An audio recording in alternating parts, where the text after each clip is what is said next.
Oremos.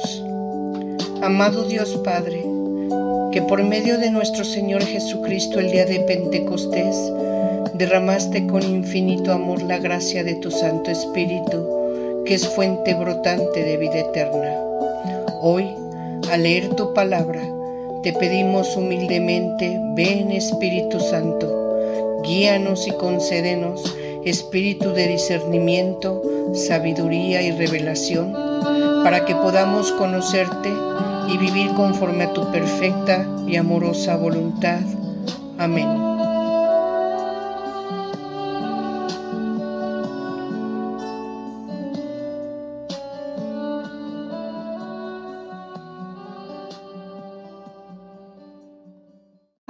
Me da mucho gusto que nuevamente nos acompañen en nuestro curso de los Salmos en su 9º capítulo.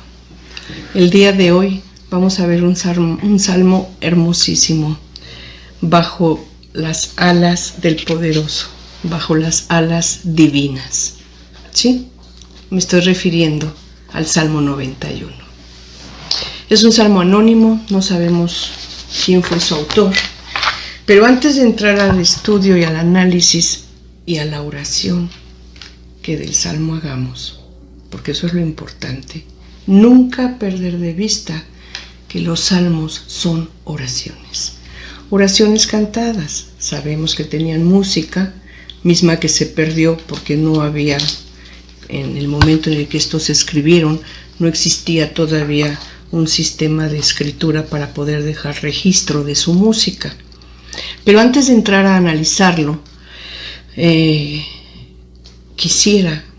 los invito a que realicemos un análisis de conciencia en el secreto de nuestro cuarto, en nuestro corazón, y nos preguntemos en relación a Dios: ¿a quién amas? ¿Realmente a Dios? ¿O a otras cosas sobre Dios? ¿A quién reconoces como el Todopoderoso, el fiel, el amoroso, el que cumple sus promesas? Tercera pregunta: ¿a quién te acoges cuando necesitamos ayuda, consuelo, guía, luz? ¿A quién recurrimos? ¿En quién confiamos? Todas estas preguntas son importantes porque de alguna manera, cuando nosotros leemos el Salmo 91, pues son condiciones que se van a tener que dar para que vivamos en integridad ante Dios. ¿Y por qué me estoy refiriendo a esto?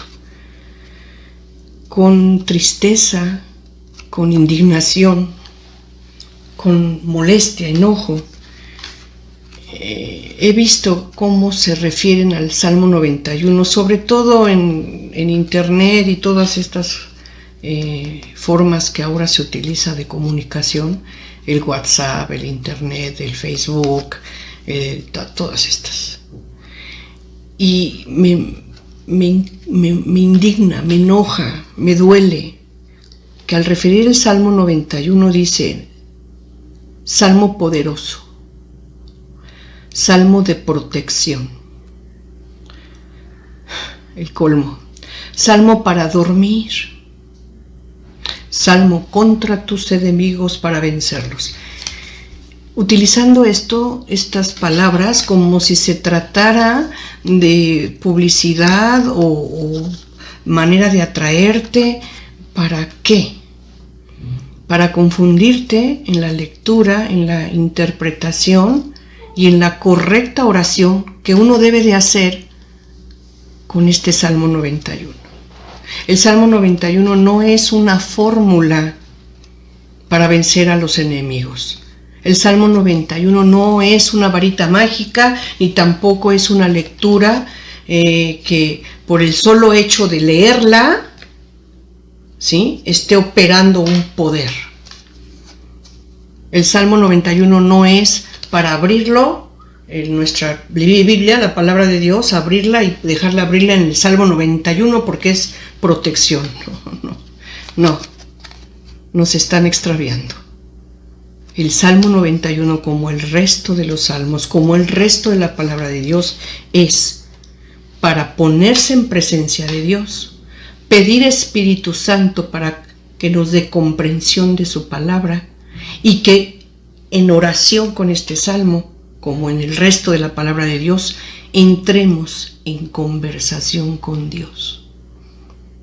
Porque entrando en conversación con Dios estaremos estableciendo una relación con Él. Eso es ser cristianos además. El cristiano es el que tiene una relación permanente con Dios, es el que vive en una relación con Dios, en una relación en la que Él busca la santidad, ¿sí?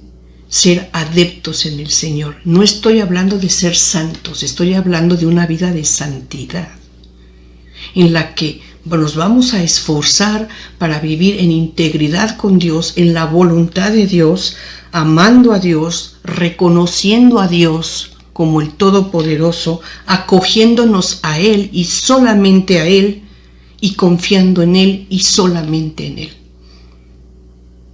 Sí, todos tenemos por naturaleza la concupiscencia y sé que todos vamos a caer en pecado, pero también el cristiano sabe que se arrepiente, reconoce, se esfuerza por no volver a caer en esa misma conducta o omisión o pensamiento, aquello que le haya llevado a un pecado, a una conducta no agradable a Dios.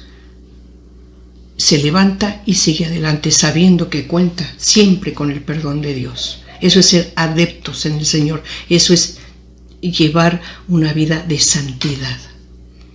¿Sí? Por ahí escuché, la santidad no es un estado, es un proceso, es un camino.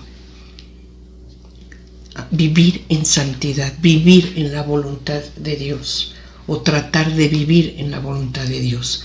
Eso es el camino de santidad.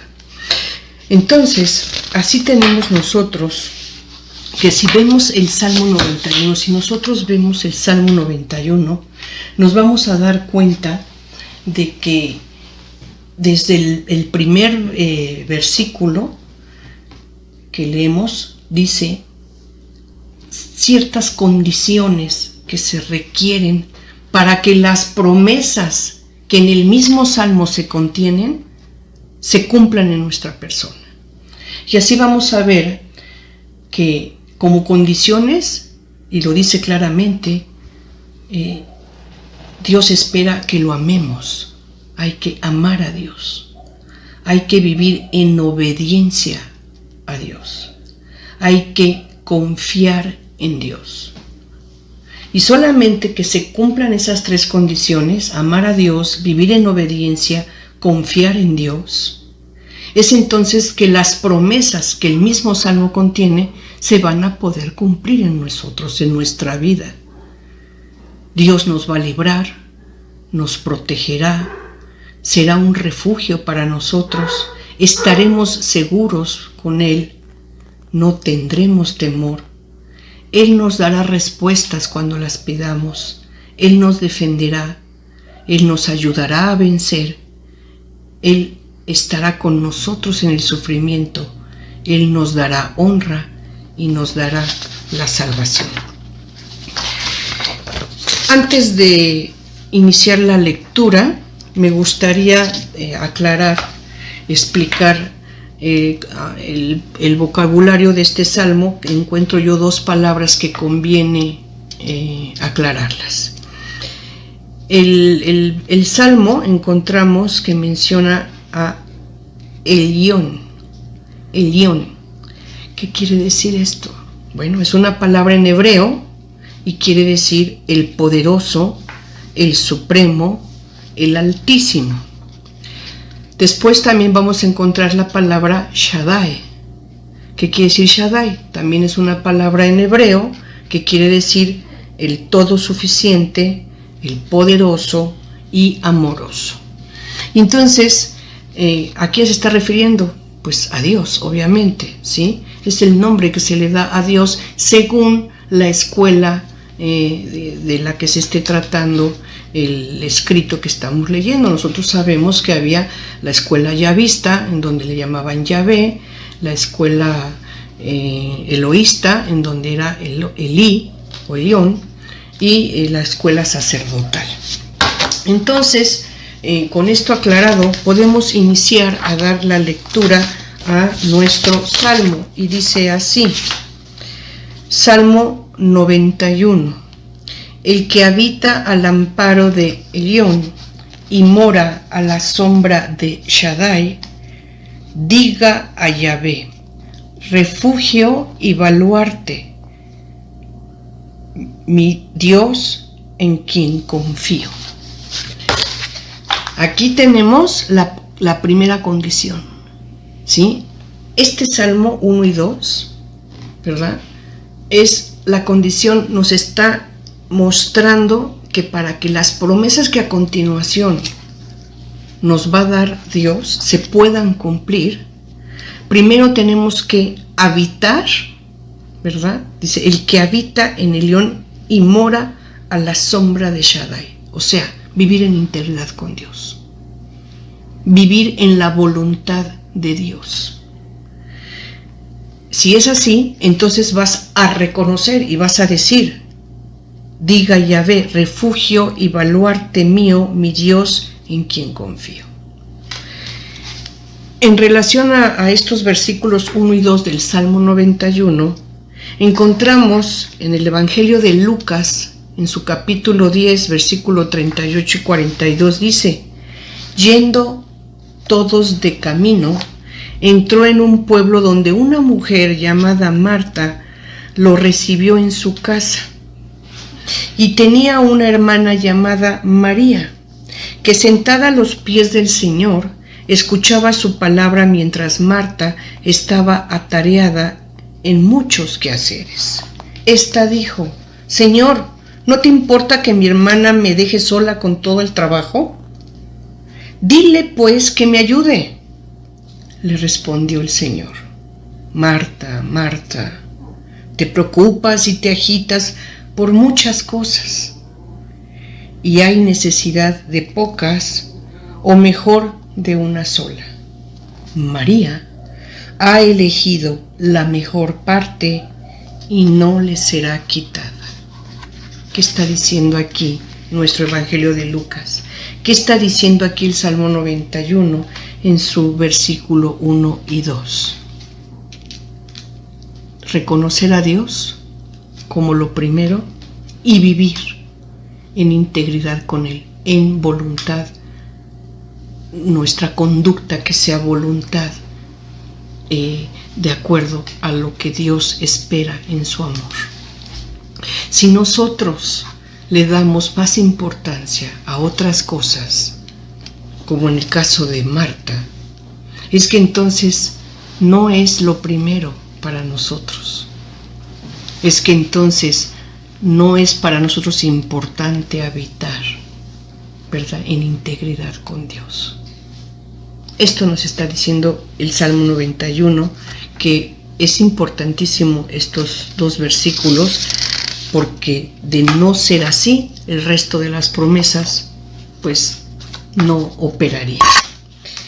Así entonces, pasando a nuestros versículos 3 y 4 del Salmo 91, debemos considerar primero, según lo vimos en los anteriores versículos, que si nosotros habitamos al amparo de Dios, si nosotros moramos a la sombra de Dios, si nosotros decimos refugio es Dios, es nuestro baluarte, nuestro Dios y en Él confío, entonces se va a dar ya el efecto de esto. El versículo 3 y 4 dice, pues Él entonces te libra de la red del cazador, de la peste funesta. Con sus plumas te protege, bajo sus alas hallas refugio escudo y armadura es su fidelidad. Tal vez por estos dos versículos del Salmo 91 es que debe su nombre este salmo llamado Bajo las alas divinas. Sí, las amorosas alas, brazos, el amor de nuestro Dios nos protege. Son unas alas poderosas que nos van a poder defender, confortar, robustecer, consolar, nos va a responder. ¿Y por qué hablamos de esto? Bueno, porque a su vez vámonos a considerar Efesios en su capítulo 6, versículo 14 y 16, que nos dice: manteneos firmes, ceñida vuestra cintura con la verdad y revestidos de la justicia como coraza, calzados con el celo por el evangelio de la paz, embrazando siempre el escudo de la fe, para que podáis apagar con él todos los encendidos dardos del maligno. Así entonces vamos a entender que la fe se convierte para nosotros en un escudo que nos va a poder ayudar a librar esas batallas que a veces en la vida cotidiana parece que libramos con diversas personas, con diversos conflictos. No hallamos a veces de dónde vienen los dardos, los enemigos, pero están presentes y nos están lacerando. También me gusta mucho hacer referencia a ¿en qué momento está Jesús aquí? Bueno, él ya entró, ya hizo su entrada mesiánica a Jerusalén, está en los últimos días de su vida. El pueblo, sus apóstoles saben, creen que van a celebrar la Pascua, de hecho así va a ser, pero Jesús sabe que va a morir. Es así como entra a Jerusalén y hace su entrada mesiánica. Ya fue al templo, ya volcó la mesa de los cambistas y los vendedores, ya mencionó que destruyan el templo y que él lo va a levantar en 3 días, refiriéndose a su persona.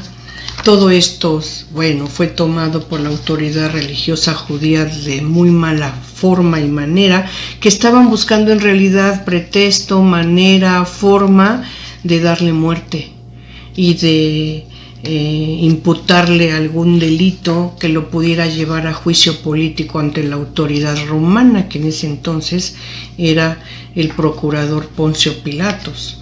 Entonces Jesús sabe que está en un momento él donde hay mucha tensión, tiene enemigos que lo están persiguiendo, que están tratando de darle muerte. Y entonces, sobre todo en alusión a la destrucción del templo, que dicen que él lo iba a destruir, que no fue así, él dice: Jerusalén, Jerusalén, la que asesina a los profetas y apedrea a los que son enviados. ¿Cuántas veces he querido reunir a tus hijos como una gallina reúne a sus pollos bajo las alas, y no habéis querido? Aquí entonces, ¿a qué se está refiriendo Jesús cuando le preguntaba lo del templo y todo esto? Bueno, en primer lugar, nuestro salmo, recordemos, está hablando de la protección de Dios. Es llamado también Salmo 91, bajo las alas divinas, bajo las alas del Altísimo. Y aquí Jesús hace referencia a que ha querido Él, y esa es la voluntad del Padre, la gran misión que tiene, llevar la salvación, proclamar el reino de Dios. Sin embargo, no han querido escucharle. Sin embargo, han sido ciegos. Él ha querido proteger, ¿verdad?, a todos para que logren conocer quién es Él y lograr así la salvación. Y sin embargo también hace referencia con esto a que el templo de Jerusalén efectivamente va a caer, como de hecho cayó. En el año 70 de nuestra era, el templo fue destruido, fue quemado, ¿sí? Y aquí, pues, ante la falta de amor, de fidelidad a Dios, de confianza en Dios, pues esas alas poderosas de Dios no pudieron extenderse en protección de Jerusalén y del templo, y es así como Jerusalén sufrió mucho al ver derrumbarse el templo de Yahvé. El Salmo 91, en sus versículos 5 y 6, nos dice: no temerás el terror de la noche, ni la saeta que vuela de día, ni la peste que avanza en tinieblas, ni el azote que devasta a mediodía. Si nosotros, para poder comprender un poquito mejor estos versículos, nos vamos a Romanos 8, en su versículo 38 y 39, vamos a leer: pues estoy seguro de que ni la muerte, ni la vida, ni los ángeles, ni los principados, ni lo presente, ni lo futuro, ni las potestades, ni la altura, ni la profundidad, ni cualquier otra criatura podrá separarnos del amor de Dios manifestado en Cristo Jesús, Señor nuestro. ¿Qué nos está diciendo con esto? No debemos temer a nada, a nadie. El Todopoderoso, el suficiente, el amoroso, el siempre fiel, es Yahvé. Yahvé Dios, solamente Él. Él es el que puede dar la batalla, Él es el que nos va a proteger y no debemos temer. ¿Le tienen más miedo a una superstición? Hay personas que confían más en un horóscopo. Hay personas que le tienen más miedo a una persona que les pueda hacer daño, como le dicen, un trabajo negro, una maldición que hagan, en fin, ¿saben a qué me refiero? Le tienen más miedo a eso que no temer, sabiéndose acogidos y confiando en Yahvé Dios. Él es el Todopoderoso. Nos los está diciendo Romanos en su capítulo 8, 38 y 39. Nada podrá separarnos del amor de Dios manifestado en Cristo Jesús. Y de eso debemos estar seguros, ¿sí? Nada sobre Él.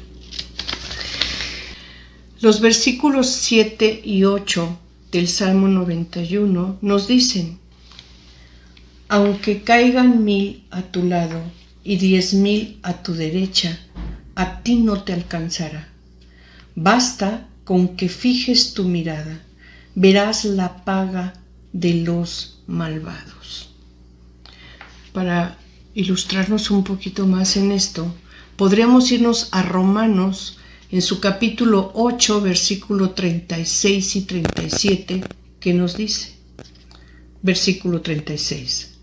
Como dice la Escritura, por ti nos matan cada día, nos tratan como ovejas de matadero, pero en todo esto salimos más que vencedores, gracias a aquel que nos amó.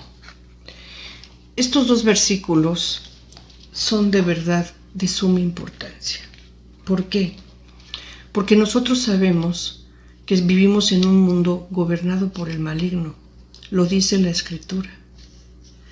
Nosotros vivimos en un mundo donde vamos a sufrir tribulación. Nos los dijo Jesucristo.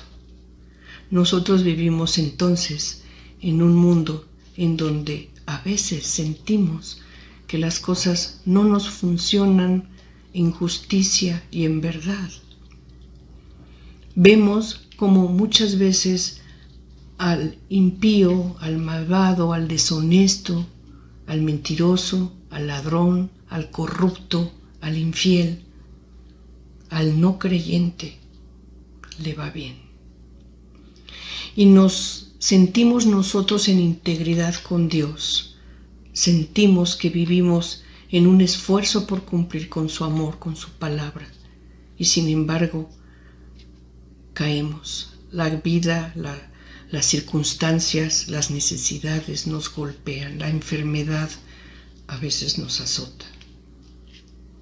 Pero todo esto sabemos que al final saldremos vencedores.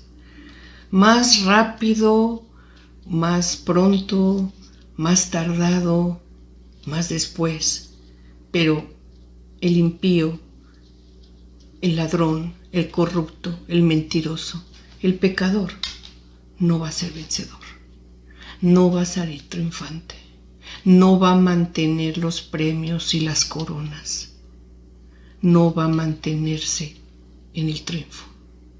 El triunfo es de Dios y de los que creen en Él. Aquí lo importante entonces es mostrar la fidelidad a Dios, mostrar que siempre y ante todo nos vamos a confiar en Él, como dice el Salmo. Nos los está reiterando. Si nosotros leemos el Salmo de manera reiterada, dice: puesto que me has reconocido, puesto que me llamas, puesto que confías en mí. Es lo importante. No solamente voy a ser creyente y voy a estar en armonía y con Él cuando esté yo bien y me esté cubriendo con sus alas a capricho mío. No es así. Yahvé no es un Dios de antojos y de exigencias. Yahvé es un Dios de amor, de justicia y de verdad. Eso es lo importante. Continuando con nuestra lectura, el Salmo en su versículo 9 y 10 nos dice: tú que dices, Yahvé es mi refugio, y tomas a Elión por defensa, el mal no te alcanza, ni la plaga se acerca a tu tienda. Véase nuevamente. Aquí el salmista vuelve a hacer notar: tú que dices, Yahvé es mi refugio, y tomas a Elión por defensa. O sea, primero es Dios. Te cobijas en Dios, te confías en Dios, reconoces a Dios. Bueno, si es así, entonces el mal no te alcanzará, ni la plaga se acercará a tu tienda. Sí, Dios libera. En segunda de Tesalonicenses, capítulo 3, versículo 3, podemos leer, versículo 3: fiel es el Señor, Él os afianzará y os guardará del maligno. En cuanto a vosotros, tenemos plena confianza en el Señor de que cumplís y cumpliréis cuanto os mandamos. Que el Señor guíe vuestros corazones hacia el amor de Dios y la tenacidad de Cristo. Esto es lo que Pablo le escribía a los tesalonicenses en su segunda carta a estos. El Salmo 91, en sus versículos 11 y 12, nos dice que Él ordenará a sus ángeles que te guarden en todos tus caminos.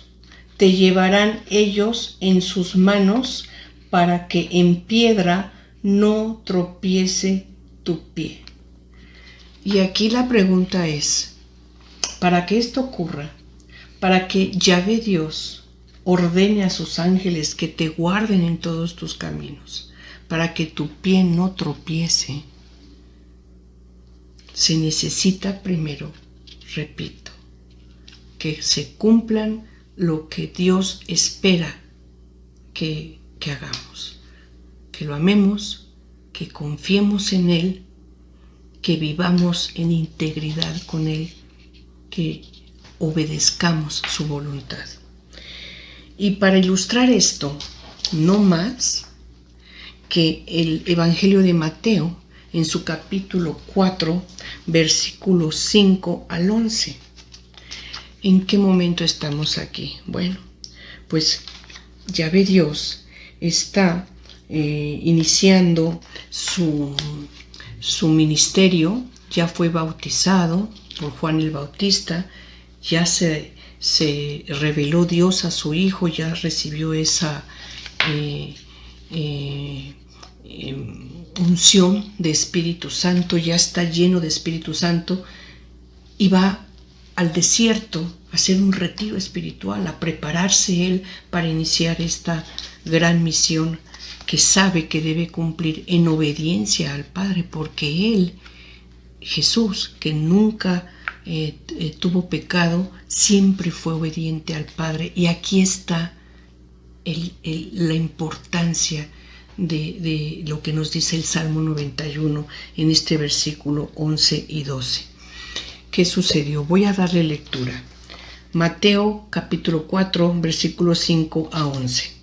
Entonces el diablo lo llevó consigo a la ciudad santa, lo puso sobre el alero del templo y le dijo: si eres hijo de Dios, tírate abajo, porque está escrito: a sus ángeles te encomendará y en sus manos te llevará para que no tropiece tu pie en piedra alguna. Pero Jesús le contestó: también está escrito: no tentarás al Señor tu Dios. De nuevo, lo llevó consigo el diablo a un monte muy alto, le mostró todos los reinos del mundo y su gloria, y le dijo: todo esto te daré si te postras y me adoras.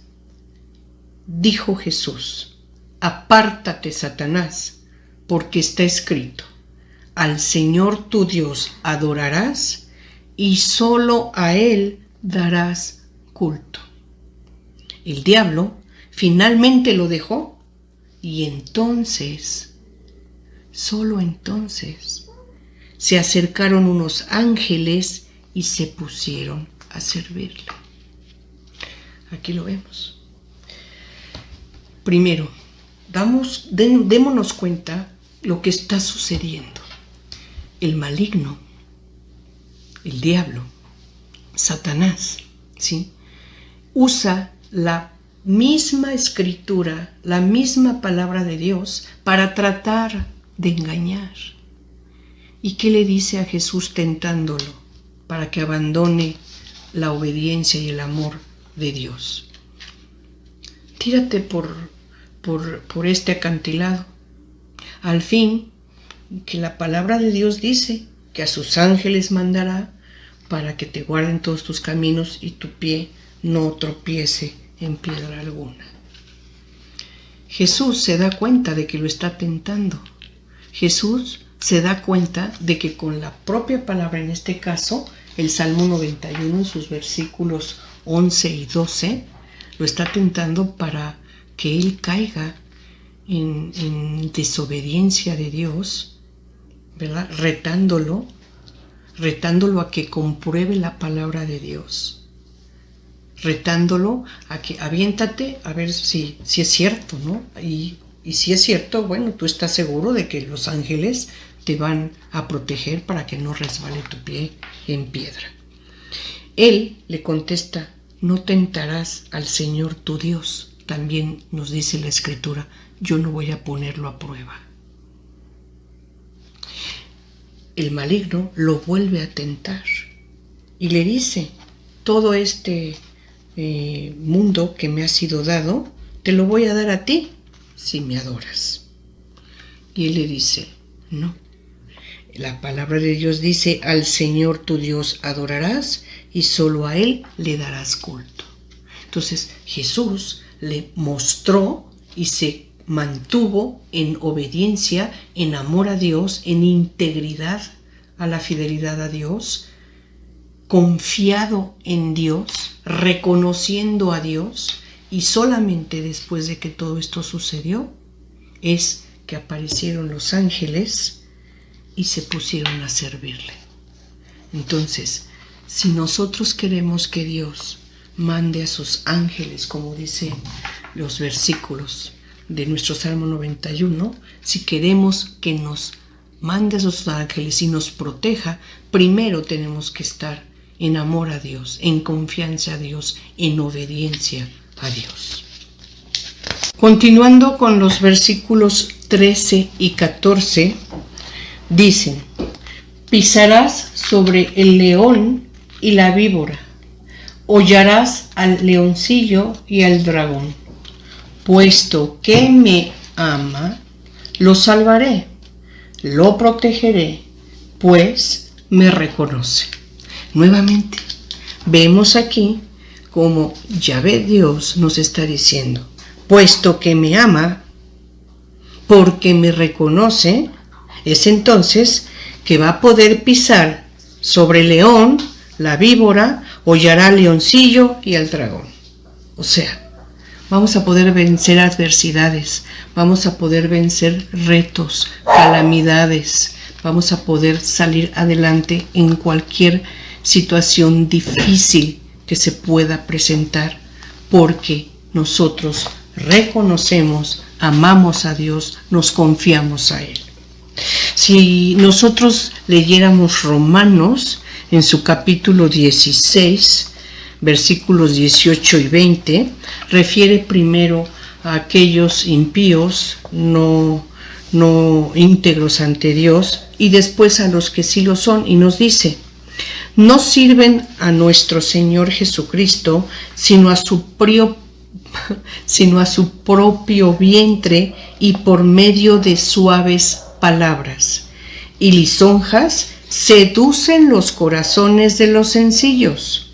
La noticia de lo bien que habéis acogido y vivís la fe se ha divulgado por todas partes, y me alegro, refiriéndose a los que sí han seguido la voluntad, la palabra de Dios. Es lo que Pablo le dice a los romanos. Continúo leyendo. Pero quiero que seáis sensatos para el bien e inmunes para el mal, y el Dios de la paz aplastará bien pronto a Satanás bajo vuestros pies. Esto haciendo alusión a nuestro Salmo 91. ¿Avanzamos? Después podemos dar lectura al versículo 15 de nuestro Salmo 91, que nos dice: me llamará y le responderé, estaré a su lado en la desgracia, y lo salvaré y lo honraré. Si nosotros, en relación a este salmo, damos lectura al Evangelio de Lucas en su capítulo 22, del versículo 41 al 44, ¿en qué momento estamos? Bueno, en la agonía del Getsemaní. Esto quiere decir que ya hicieron la cena pascual, ya compartió su cena y entregó el pan y el vino como su cuerpo y su sangre, avisando que es la sangre de la nueva alianza, y que esto lo repitan en recuerdo suyo, lo que ahora nosotros sabemos, y con la gracia de Dios podemos participar de la Eucaristía.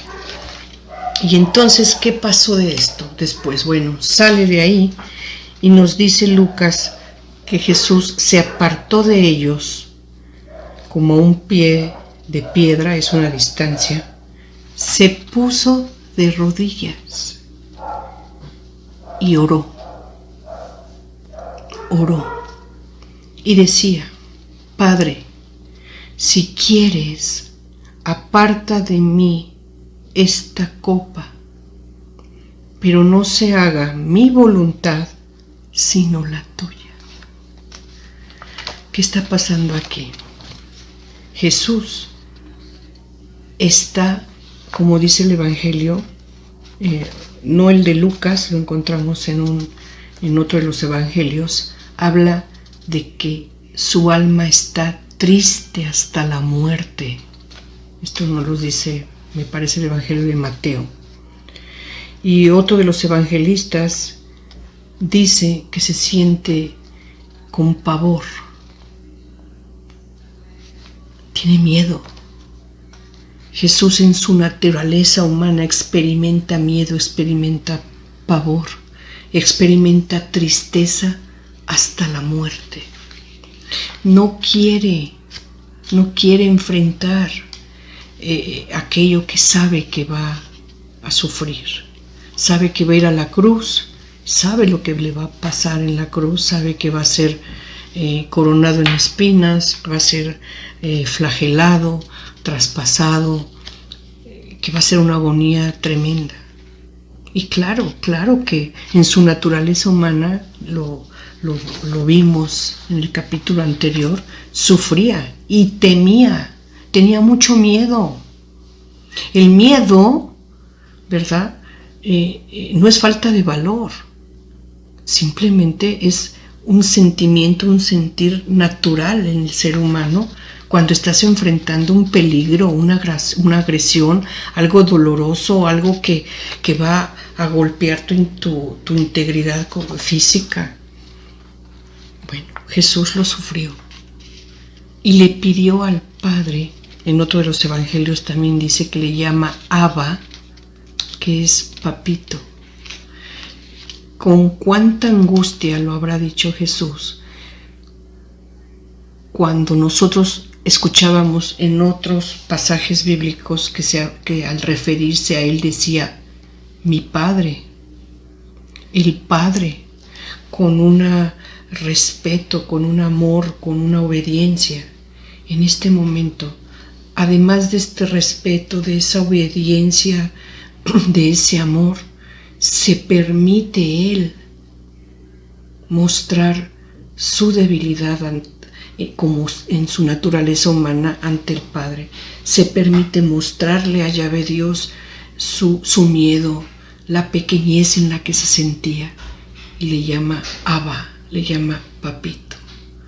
Como un niño pequeño que corre al padre, a la madre pidiendo ayuda, refugio, consuelo, protección, rechazando aquello que sabe que le duele y que no le gusta.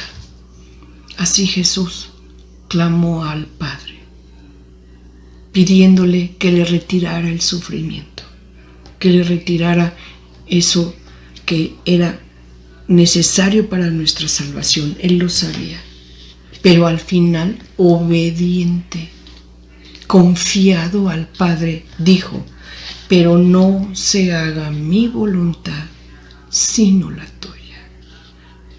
Al final fue obediente. Al final confió, reconoció a Dios. Y entonces dice, se le apareció un ángel. Nuevamente, vemos aquí que se está dando la condición para que la promesa se cumpla. Obediente, íntegro a la voluntad de Dios. No se haga mi voluntad sino la tuya, dijo Jesús. ¿Qué hizo? ¿Qué hizo Dios? Le respondió en su angustia, lo consoló, le dio el valor que necesitaba, la fortaleza, ¿verdad? Aparecían ángeles que lo confortaban, que lo ayudaban. Y su agonía era grande, porque voy a leer aquí el siguiente versículo de Lucas 43, de Lucas 22, versículo 43, dice: entonces se le apareció un ángel venido del cielo, que le confortaba, y sumido en agonía, insistía más en su oración. Su sudor se hizo como gotas espesas de sangre que caían en tierra. Bueno, para aquellos que nos hemos quejado de sufrir tremendamente, para aquellos que decimos no soportar el dolor. Veamos aquí. No nos preguntemos por qué sufrimos esto. No nos cuestionemos si es justo o no es justo, cuando al Hijo de Dios, a Jesús, ¿verdad?, lo enfrentó a esa agonía, a ese temor, a ese pavor, a esa angustia de su alma hasta la muerte. Cuando Jesús clamó al Padre pidiéndole que le retirara la copa, pero al final en obediencia dijo: no se haga mi voluntad sino la tuya. Y continuó, y enfrentó el dolor y la angustia, y el sacrificio fue tremendo. La entrega de Dios en ese sacrificio fue absoluta. Sufrió de manera entregada, obediente a Dios, aceptando la voluntad de Dios. ¿Cuántos de nosotros nos llamamos hijos de Dios porque creemos en Él, porque decimos que vivimos en integridad con Dios? Y tal vez sea así, pero cuando estamos enfrentando una situación de tribulación grave, de desesperación, en la que clamamos a Dios, en la que le pedimos que nos ayude, que nos consuele, y no salimos adelante en esa tribulación, y el resultado final es la enfermedad sin recuperación, sin lograr salud, la muerte de un familiar sin lograr que viva con nosotros aún, en fin, fracasos tremendos que nos marcan y nos provocan pérdidas irreparables. Y en ese momento, ¿cuántos llegan a perder la fe? ¿Cuántos se debilitan en la fe? Y llegan incluso a renegar, a negar la existencia de Dios. Entonces, creo en Dios porque estoy contenta, porque soy feliz y porque me da todo lo que quiero.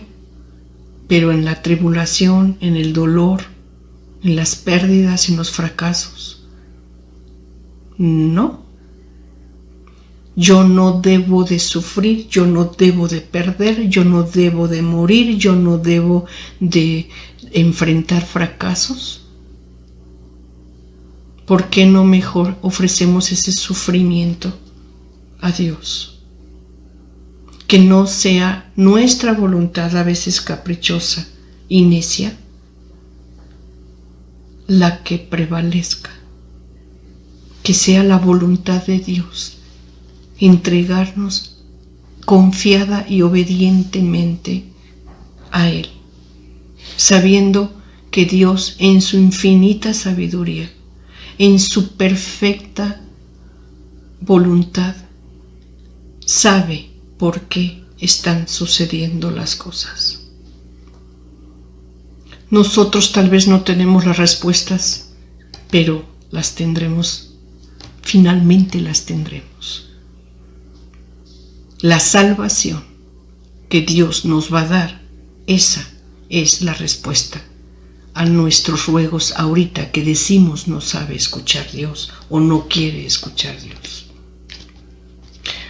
Ofrezcamos mejor el sufrimiento como un acto a veces de purificación o como un acto de santificación para crecer en espíritu, para crecer en amor, para crecer en obediencia, con la confianza de que Él nos va a salvar, con la confianza de que nos va a consolar.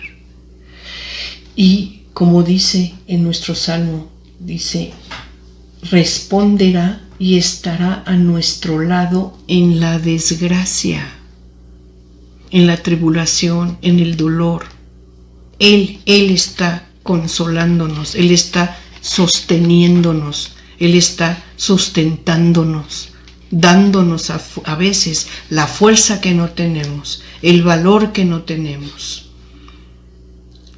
el discernimiento que nos hace falta para poder entender y resolver una situación. Él está ahí.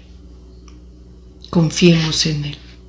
que no sea nuestra voluntad, a veces injusta, a veces egoísta, a veces caprichosa, o a veces justa y merecida, pero que no sea nuestra voluntad, sino la de Dios, la que se realice y se lleve a cabo.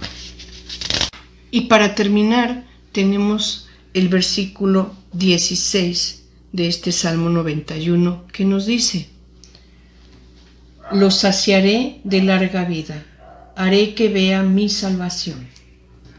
Si nosotros leemos Romanos en su capítulo 1, versículos 16 y 17, dice: porque no me avergüenzo del Evangelio, porque es poder de Dios para salvación a todo aquel que cree, al judío primeramente y también al griego, porque en el Evangelio la justicia de Dios se revela por fe y para fe, como está escrito: mas el justo por la fe vivirá. ¿Qué nos está diciendo esto? Tenemos la primera y la más grande de las promesas esperadas: la salvación, el poder regresar a la presencia de nuestro amado Dios y Creador. Tenemos la esperanza que por la fe vamos a vivir. ¿Y qué es la fe? ¿Qué es la fe? Bueno, tener confianza, ver en aquello que no vemos con la certeza de que será. Eso es la fe, creer. Y para creer entonces quiere decir que si creemos, confiamos, que si creemos, obedecemos, que si creemos, amamos a Dios. Eso es lo grandioso. Cumpliendo estas condiciones del Salmo 91, como nos está diciendo al principio nuestro versículo 1 y 2, cumpliendo el amar a Dios, el vivir en obediencia y confiando en Él, tendremos estas grandiosas promesas. Nos liberará, nos protegerá, será nuestro refugio, estaremos seguros, no tendremos temor, Él nos va a responder, nos va a defender, nos va a ayudar a vencer y estará con nosotros en el sufrimiento, nos dará la honra y nos dará la salvación. Vamos entonces, como es costumbre, a entrar en oración, en recogimiento, en reflexión, para orar con este Salmo 91. No sin antes agradecer a todos ustedes la atención y esperando estén con nosotros para acompañarnos en nuestro siguiente capítulo 10 de nuestro curso de los Salmos. Mientras tanto, oremos todos juntos con este hermosísimo Salmo 91. Muchas gracias.